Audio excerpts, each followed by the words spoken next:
అదే RTV app వార్తల్ని క్షణాల్లో చదివే అవకాశం ఉంటుంది. ఒక న్యూస్ పేపర్, ఒక టెలివిజన్ ఛానల్ మీ చేతుల్లో ఎప్పుడూ ఉంటాయి. బట్టలు నొక్కుతున్నాను, బట్టలు నొక్కుతున్నాను జగన్మోహన్ రెడ్డి ఈవేళ సమాధానం చెప్పవలసిన బహుదాసనం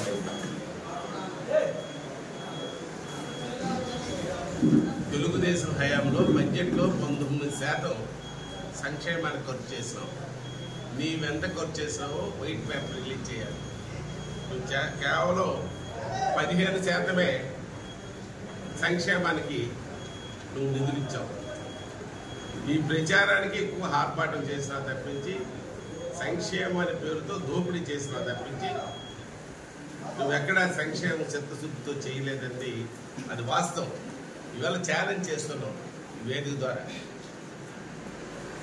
గత బడ్జెట్లు తీయండి, 19% సంక్షేమానికి ఖర్చు పెట్టావు. ఈవేళ నీ తాలూకు బడ్జెట్ తీయు 15% సంక్షేమానికి ఖర్చు పెట్టావు. దాన్ని బటన్ నొక్కుతానని కేవలం ప్రచార హార్పాటమే తప్పించి నువ్వు సంక్షేమం ఏమీ చేయలేదు జగన్మోహన్ రెడ్డి అని వేదిక ద్వారా తెలియజేస్తూ, సున్నా వడ్డీ కేంద్రం ద్వారా మహిళలకు చంద్రబాబు నాయుడు 5 లక్షల వరకు రుణం అందిస్తే, సున్నా వడ్డీ కొంత డ్వాక్రా మహిళలకు లేదు. అవేళ 5 లక్షల వరకు రుణం అందిస్తే జగన్ దాన్ని 3 లక్షలు చేశాడు మహిళలకి. అలాగే 202 పెన్షన్ 2000 చేసిన ఘనత 1000 నుంచి 2000 చేసిన ఘనత తెలుగుదేశం ప్రభుత్వం. నువ్వు 3000 అన్నావు. 3000 ఎప్పటికైంది?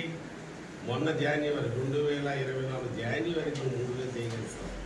200 ఎక్కడ, 2000 ఎక్కడంది ప్రజలందరూ ఆలోచించాలని ఈ సందర్భంగా తెలియజేస్తూ, సంక్షేమం పెట్టింది పేరు, పుట్టినిల్లు తెలుగుదేశం పార్టీ.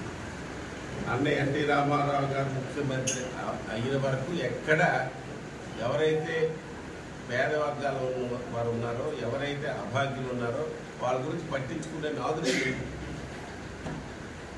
మరి ఆ వేళ నుంచే పెన్షన్ విధానాలు కానీ, పూరెస్ట్ తప్పు ఎవరైతే ఉన్నారో వాళ్ళకి గృహ నిర్మాణం కానీ, పక్కా గృహ నిర్మాణం సరుకులు ఇచ్చేవాళ్ళం.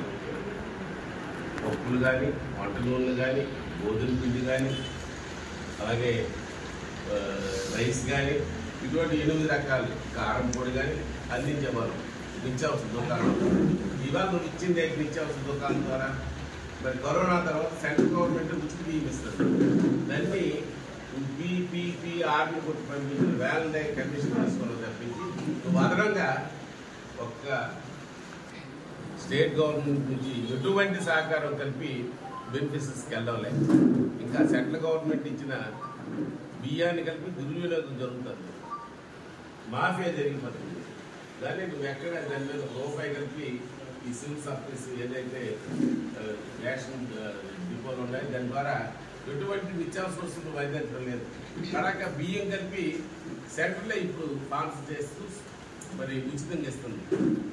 నువ్వేం చేసినట్టు జగన్మోహన్ రెడ్డి చెప్పవలసిన బాధ్యత ఉంది. అలాగే రైతు భరోసా అలా తెలుగుదేశం ప్రభుత్వ హయాంలో రైతులకు ఏకకాలంలో 50,000 వరకు రైతు రుణమాఫీ చేసినాం. విడతల వారీగా 4 విడతలు ఇంట్రెస్ట్తో సహా 1,50,000 వరకు విడతల వారికి జమ చేస్తాం. నువ్వు వచ్చావు ఇప్పుడు గొప్పలు చెప్పుకుంటున్నావు. ఏది జరిగేమంటారమ్మా? నువ్వు రైతు భరోసా ఇచ్చిందంట 7,500. నీ 7,500 5 సంవత్సరాలు లెక్కేసుకుంటే 37,500. మేము ఏకకాలంలోనే రైతులకి 50,000 రూపాయలు చొప్పున రుణమాఫీ చేసినాం. విడతల వారీగా 4 సార్లు జమ కట్టాం ఇంట్రెస్ట్తో సహా 1,50,000 వరకు. అలాగే కేంద్రం 6,000, 7,500 ఇచ్చి దాన్ని పెద్ద గొప్పలు చెప్పుకుంటున్నాం. మరి రాబోయే ప్రభుత్వంలో ఈ మేనిఫెస్టో, ఉమ్మడి మేనిఫెస్టోలు పెట్టాం. 20,000 రూపాయల వరకు రైతు అకౌంట్లో వేస్తాం. ఏవైతే రైతుకి కావాల్సిన వ్యవసాయ పరికరాలు కానీ, మరి మెకనైజ్డ్ సిస్టమ్ కానీ, కేంద్ర ప్రభుత్వం ద్వారా వచ్చే నిధులు మ్యాచింగ్ గ్రాంట్లు కలిపి మన స్టేట్లో ఉండే రైతాంగాన్ని వాడుకుంటామని చెప్పి సందర్భంగా తెలియజేస్తున్నాం. ఇవన్నీ గొప్పలు, ఇవన్నీ దుబారా తప్పించి మీ సంపదను ఎలా సృష్టించుకుని కేంద్రం నుంచి నిధులు ఎలా తెచ్చుకొని డెవలప్ చేయొచ్చునే నీకు ఆ పరిజ్ఞానమే లేదు. నువ్వు పరిపాలనకు అనర్హుడు నువ్వు అని ఈ వేదిక ద్వారా నువ్వు తెలియజేస్తున్నావు.